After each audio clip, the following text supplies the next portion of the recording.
नमस्कार दोस्तों, क्या आपने कभी सोचा है आपका मन आपका सबसे बड़ा दोस्त है या सबसे बड़ा दुश्मन? महात्मा बुद्ध कहते हैं, जो अपने मन को जीत लेता है वो संसार को जीत लेता है। लेकिन सवाल यह है कि इस अशांत मन को वश में कैसे किया जाए। आइए बुद्ध की शिक्षाओं और एक प्रेरक कहानी के माध्यम से इस रहस्य को जानें, जो आपके जीवन को बदल सकती है। यहाँ महात्मा बुद्ध के दृष्टिकोण से मन को वश में कैसे करें विषय पर एक प्रेरणादायक कहानी दी जा रही है। इस कहानी में उनके उपदेशों और शिक्षाओं को शामिल किया गया है। महात्मा बुद्ध और मन की शक्ति। महात्मा बुद्ध एक बार अपने शिष्यों के साथ एक गांव में पहुँचे। वहाँ एक व्यक्ति ने उनसे पूछा, गौतम, आप कहते हैं कि मन को वश में करना संभव है, लेकिन मेरा मन तो हमेशा अस्थिर रहता है, मैं इसे कैसे नियंत्रित कर सकता हूँ? बुद्ध मुस्कुराए और उसे अपने पास बैठने का संकेत दिया। उन्होंने कहा, मन को नियंत्रित करना आसान नहीं है, लेकिन असंभव भी नहीं।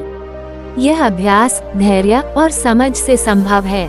मैं तुम्हें एक कहानी सुनाता हूँ। कहानी, राजा और अशांत घोड़ा। प्राचीन समय में एक राजा था जिसे अपने राज्य के सबसे तेज घोड़े पर सवारी करने का शौक था। एक दिन उसे एक घोड़ा भेंट किया गया जो बहुत शक्तिशाली लेकिन अशांत था। जब भी राजा उसे काबू में करने की कोशिश करता, घोड़ा उग्र हो जाता और उसे फेंक देता। राजा ने कई प्रशिक्षकों को बुलाया, लेकिन कोई भी घोड़े को शांत नहीं कर पाया। अंततः एक साधु ने राजा से कहा, महाराज, घोड़े को काबू में करना संभव है, लेकिन आपको इसे समझना होगा। इसके स्वभाव को देखकर ही आप इसे नियंत्रित कर सकते हैं। साधु ने घोड़े के पास जाकर उसे छुआ, उससे बातें की और धीरे धीरे उसे विश्वास दिलाया कि वो उसका दुश्मन नहीं है। कुछ ही दिनों में घोड़ा पूरी तरह शांत हो गया। बुद्ध ने कहा, ये कहानी हमारे मन की तरह है। मन भी अशांत घोड़े के समान है। यदि हम इसे दबाने या जबरदस्ती नियंत्रित करने की कोशिश करेंगे तो ये और उग्र हो जाएगा। हमें इसे समझने, इसे स्वीकार करने और धीरे धीरे प्रशिक्षित करने की आवश्यकता है। महात्मा बुद्ध के उपदेश। बुद्ध ने मन को नियंत्रित करने के लिए उपाय बताए। 1. ध्यान का अभ्यास करें। ध्यान मन को स्थिर करने का सबसे प्रभावी तरीका है।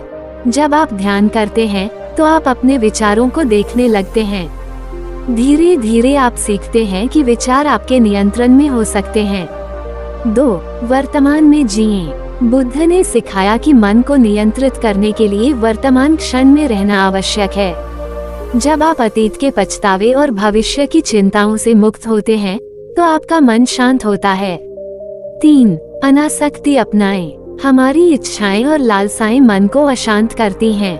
यदि हम उनसे दूरी बनाएं तो मन स्वतः स्थिर हो जाता है। 4. संयम और अनुशासन। बुद्ध ने कहा, संयम और अनुशासन के बिना मन को नियंत्रित करना कठिन है। जैसे नदी का पानी बांध से नियंत्रित होता है, वैसे ही मन भी अनुशासन से शांत होता है। बुद्ध ने अपनी बात समाप्त करते हुए कहा, जैसे राजा ने घोड़े को समझकर उसे नियंत्रित किया, वैसे ही तुम भी अपने मन को समझकर वश में कर सकते हो।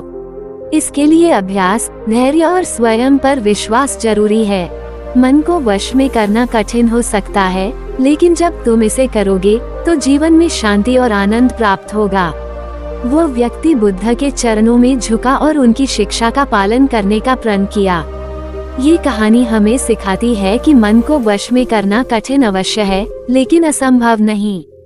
महात्मा बुद्ध के उपदेशों का अनुसरण करके हम अपने जीवन में शांति और सफलता प्राप्त कर सकते हैं।